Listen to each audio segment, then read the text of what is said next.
Is Mackie Samoskevich a lock for the opening night roster? And can the bottom six be in the best shape it's been in the Bill Zito era? We discuss this and more here on the Locked On Florida Panthers podcast. Your Locked On Panthers, your daily podcast on the Florida Panthers. Part of the Locked On Podcast Network. Your team every day.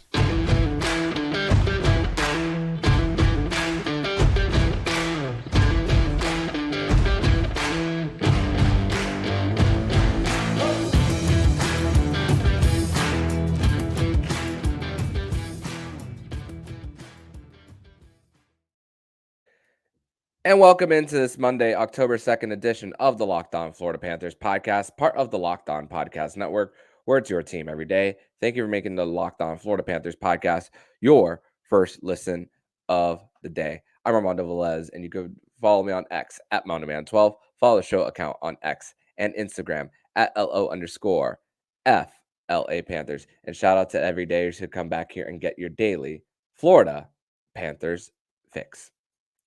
And Cats fans, the Florida Panthers are 3 games away from finishing off the preseason and getting one step closer to opening night as the countdown continues that we are 10 days away from opening night, where the Florida Panthers will be going up against the Minnesota Wild on October 12th.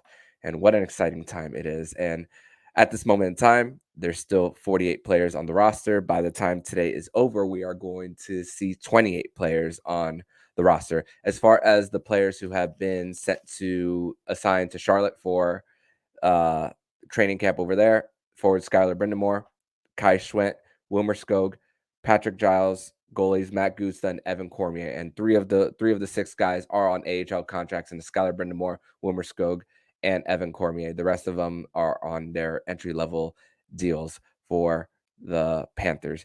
And just what the Panthers, as far as the last 2 games, as far as in the game against the Carolina Hurricanes, as the Canes were having a split squad game between them and the Florida Panthers and them against the Tampa Bay Lightning, they were able to get more into the middle of the ice as well, which you like to see a little bit better, which the Panthers kept it close on their Wednesday game, but was more in control of this one. Anthony Stolarz looked amazing in this one. Mackie Samoskevich gets a goal on a slick move against Pyotr Kochetkov as well. Jerry Mayhew gets on the scoring as well. Once again, Steven Lorentz responsible in both ends of the ice, which we'll talk more about Steven Lorentz in the second segment here. And also I gotta love what we're seeing out of Justin Sordiff as well, as a guy who's likely not going to make the team, but is making a case for one of those first or second call ups for the Florida Panthers as the Florida Panthers are trying to see what they got, because once again, the 23 guys that you have your opening night roster, you're not gonna just rely on those guys as well. And we spoke about Jerry Mayhew just a few seconds ago. 5 shots on goal, Steven Lorentz, 3 of them, including a shorthanded goal, which the Florida Panthers special teams, as far as that's where the Carolina Hurricanes got a majority of their shots too. And even on the power play on Friday, we saw that the Carolina Hurricanes got a lot of opportunities shorthanded. But hey, it was the Florida Panthers who got on the score sheet shorthanded, thanks to Steven Lorentz as well. And just with Mackie Samoskevich and all, and just getting the move that he had on Pyotr Kochetkov, and then what he did in the Kraft Hockeyville game on Sunday, which what an incredible event. Paul Maurice spoke about how a lot of these guys grow up in a small town and with not a lot of NHL hockey around. Anton Lundell spoke about it as well when he grew up in Finland, that he didn't grow up around the big teams coming to him. So this opportunity for kids, signing autographs and all that stuff, just a great event that happened in Sydney, Nova Scotia on Sunday afternoon. And as far as Mackie Samoskevich's game and how great he was as far as awareness on the ice and knowing where Anton Lundell is, to lift the puck in the neutral zone to get Anton Lundell to turn on the jets and then to snipe one high glove side for the goal on on the Ottawa center, Anton Forsberg, excuse me, who's just coming off an injury as well, and the fact that Anton Lundell as well getting 2 goals on snipes and both of the goals coming out of neutral zone play as well. Nick Cousins as well played in that one in Kraft Hockeyville, and Anton Lundell primed for a breakout season, which if you're Bill Zito and the Florida Panthers, you're hoping that you can get an extension now instead of later. But I want to ask all of you guys, and I'll give my answer as far as that. And this question is Mackie Samoskevich a lock for the opening night roster? I mean, 6 points in 4 games. The 2-goal performance that he had in the first game against the Nashville Predators, what he's done as far as speed, the way that the Florida Panthers have moved on the power play, although it wasn't the best on Friday, it looked a lot better with what we saw on Sunday against the Ottawa Senators, as far as not afraid to take the sharp angle shots, not afraid to get in front of the net, can really thread the needle as far as getting the pucks to his teammates as well. We saw that with the chemistry of Anton Lundell. But on the 28th of September, Paul Maurice was asked about the process of guys who are just coming on into their ELCs versus guys who have to go through waivers and just making it out of and trying to make it out of camp, out of college. And I want to play that clip for you guys and to give you an idea of what Paul Maurice's thought process is. When we sign these players, there are times where part of being able to sign the player out of college is they want to come up and hang out with the big guys, right? They sign me, bring me in, and maybe you get them into a game at the end of the year, and that burns a year of their entry level. All those good things. And he said, "I just want to play. I'll go to Charlotte. I just want to play." So that's the first big tell on a guy that he's a gamer. He's just a hockey player. His work ethic is really, really good. He's just going. This young man has got NHL hands and NHL vision. When he gets to the NHL, I don't know if it's a week from now, a year. I don't know. We'll watch him. We'll be protective of his development. But if you work that hard, even the progress that he made in his fitness level from the summer to now. So these young men have so much room to grow, and you know how big their tank gets, how strong they get, all those kind of things.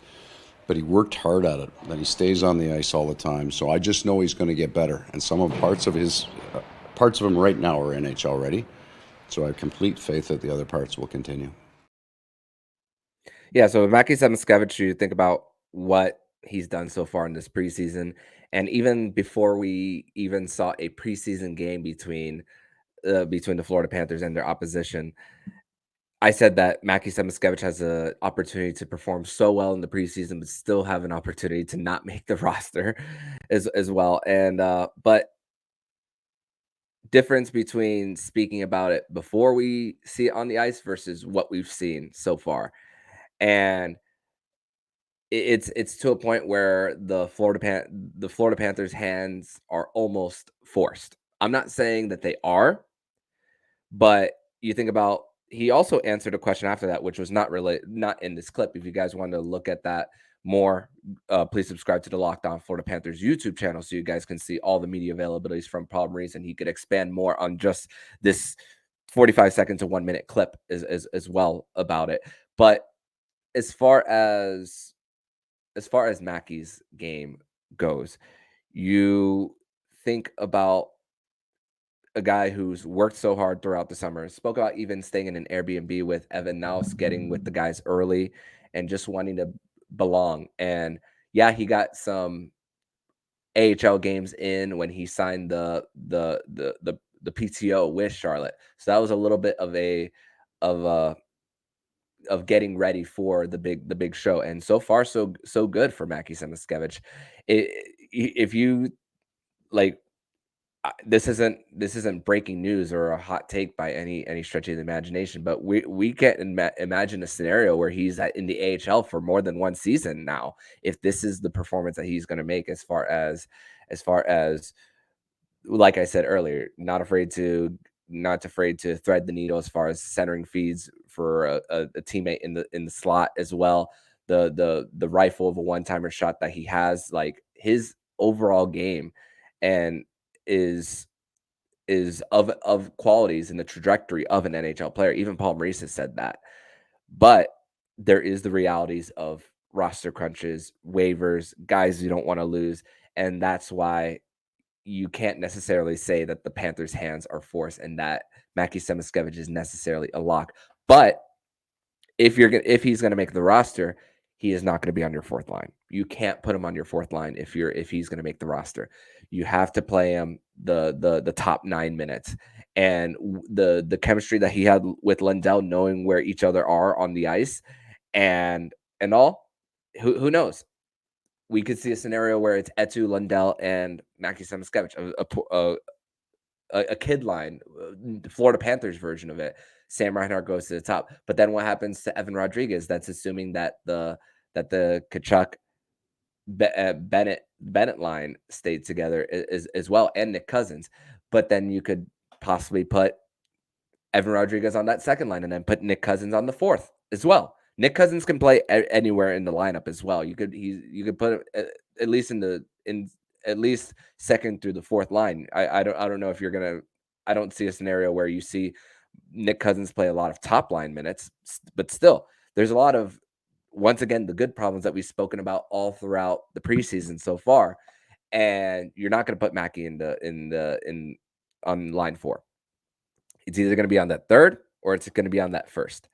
So, but with how his performance has been towards the first 5 games of the preseason, you're leaving a good impression. As far as lock, I'm very hesitant to say, but I'm saying it's a very hesitant no.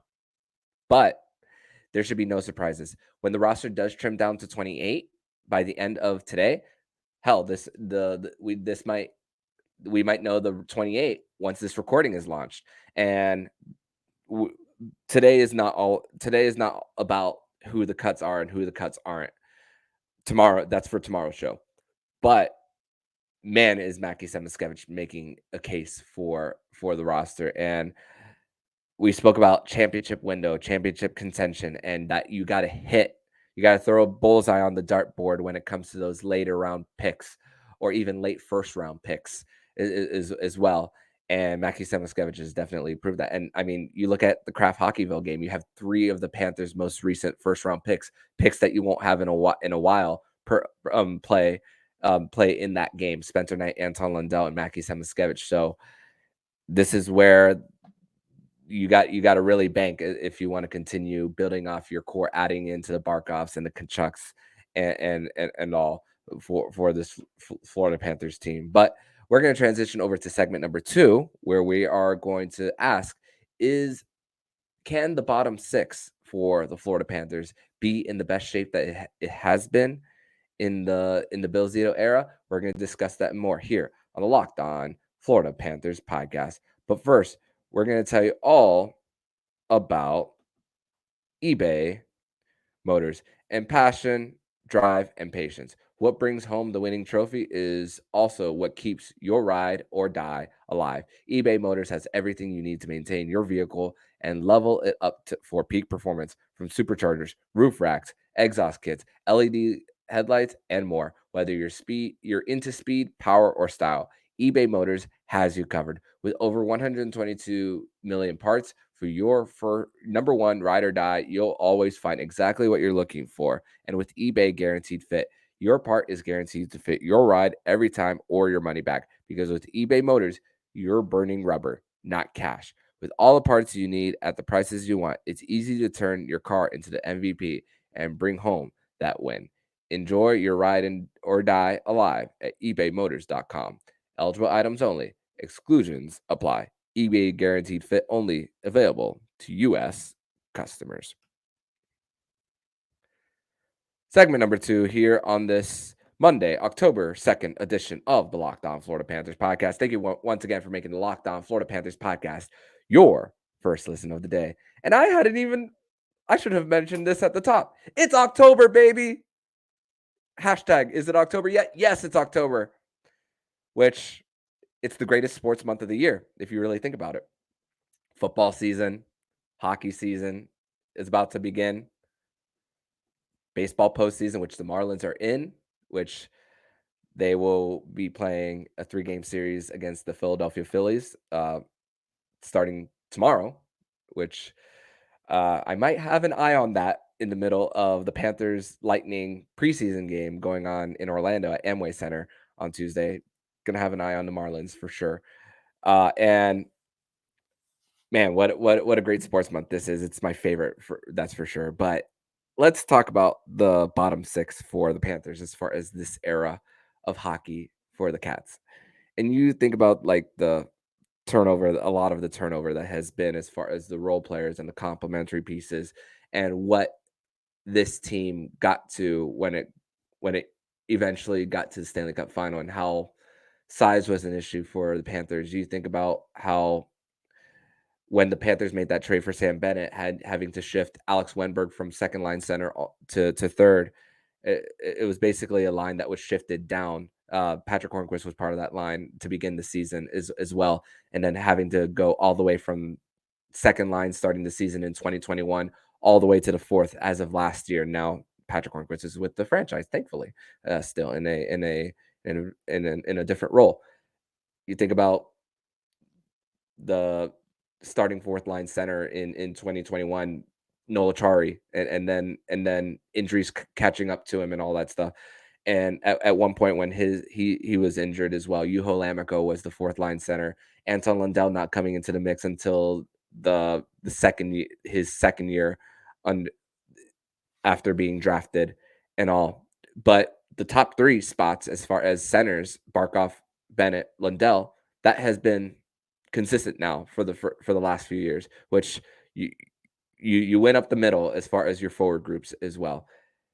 And then you think about a one year deal with Eric Stahl and having to hold the fort for just a little bit while you're getting through cap hell with a majority of Keith Yandel's buyout still on your books. And that hurt the Panthers in many ways as far as unable to re-sign guys like a Mason Marchment as well. I think honestly, you know, eh, looking back at it, as far as what Mason Marchment's game was under Andrew Brunette, that might have been the biggest loss of the 3, of him, Claude Giroux, and Ben Sherratt as well. Just about the physicality that he brought for the Panthers. And just imagine if you had Mason Marchment, his physicality. I know he gets hurt quite a bit imagine that on last year's team. I know he struggled a bit during his first year in Dallas, but you know, the Florida Panthers once again had to get a little bit of beef on them. I mean, Eetu Luostarinen's game has developed so well, earned him a contract. Anton Lundell, like we spoke earlier, a possible breakout season that he could have. And now there's that possible open spot on Lundell's wing if Sam Reinhart does not start the year on the third line as well. And you're having a 30-goal scorer on the wing, on the third line. And then, you were, once again, Eric Stahl was always going to be a 1-year thing for the Panthers. And spoke earlier about Steven Lorentz and what he can do on both ends of the ice, and what he can do to have an active stick and deny zone entries as well. Help the Panthers out, especially on the PK. There's also a possible chance that with Steven Lorentz's presence on the team, Anton Lundell as well, that we could see possibly Barkov getting a little bit of rest whenever the Panthers are down a man during the regular season. I can't 100% confirm that, but there's a possibility that if this works, you could see less minutes on Alexander Barkov while the Florida Panthers are on the PK, and that can be huge for the Panthers. Kevin Stenlund, big body forward, great on the forecheck as well. And the Panthers, it didn't happen overnight once Paul Maurice was hired on this team about the all the roster turnover of that run and gun style to what the Panthers are now. However, you think about the consistent turnovers that the Florida Panthers created into goals, and you bring in guys, complementary pieces who can provide that as well in the mix. Ryan Lomberg's a lock for the roster once again, in my opinion. I'm sure that's not a hot take by any stretch of the imagination. And you still have the different guys that are battling. You're going to have 5 guys left once Monday is over. And you once again going back to the good problems with this Panthers team.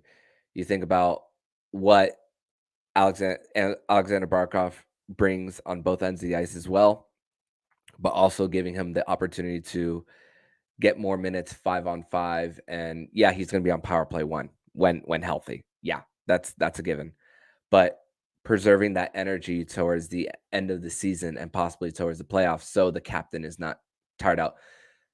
Barkov is not going to complain. He's the leader of the team. The last person who should be complaining is your captain, which, by the way, I got an article out on hockeynews.com on Alexander Barkov on if he can, is he now the standard for best two-way forwards? But at the same time, these guys can only handle so much. And if placed in a great situation based on the complementary pieces, you could also give your captain a little bit of rest as well. So what Bill Zito has been able to do, and also the Anthony Duclair trade, it was not only Steven Lorentz coming over here as far as putting something out with the bottom 6, but led to the signing of Edward Rodriguez, helping your top 6 too. So that was a few different things accomplishing in one trade.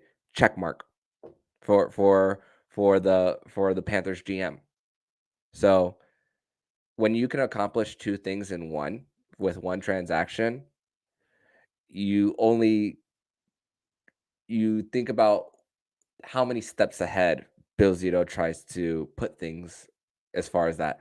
I'm sure he's already thinking about what the next move would be for LTIR space in order to bring it on the team, even though the Panthers right now total cap space is around 83 million. They are cap compliant. They will be by the time they opening night happens, but you're gonna see that he's gonna think one step ahead. And we haven't even discussed the blue line in this show, which we've beat the dead horse multiple times in the offseason about the blue line. But this is about the forwards.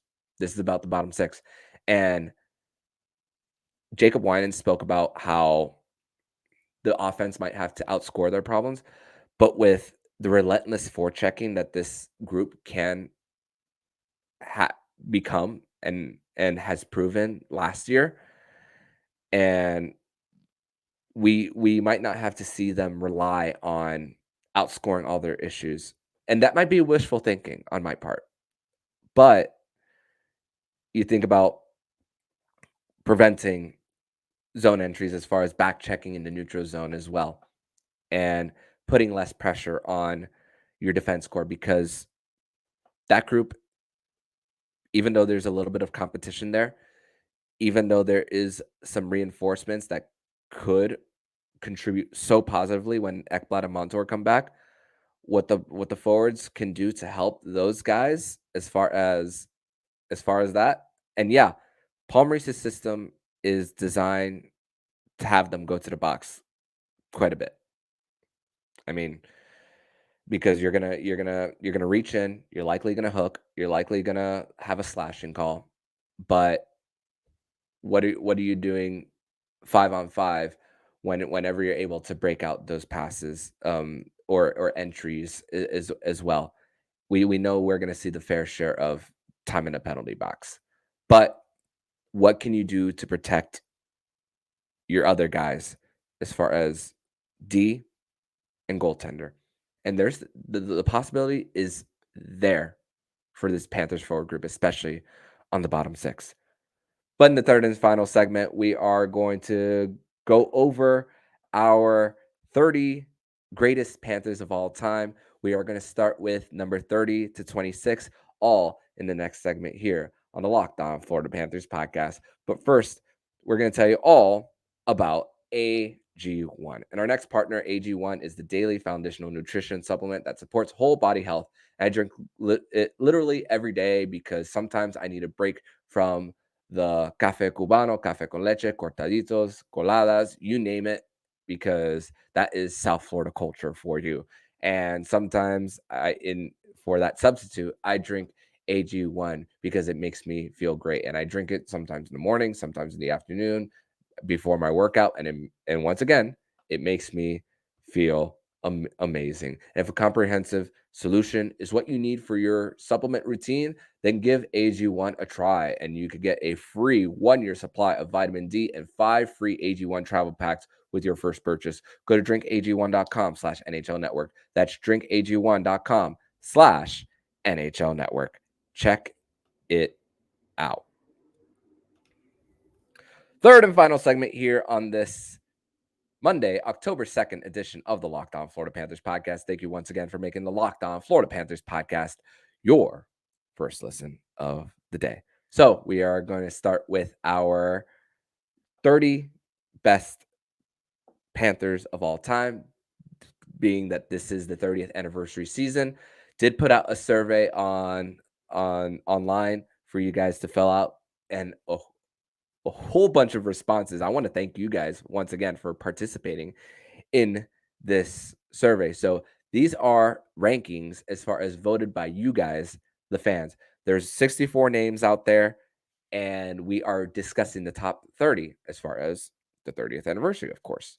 So coming in at number 30 as voted by you guys, the fans, and number 30 goes to David Booth, a Panthers draft pick in 2004, 53rd overall, spent 6 seasons with the Florida Panthers with 168 points, more known as a goal scorer, a speedster, a guy who likes to get in front of the net, and not afraid to clean up rebounds and lay the body as well.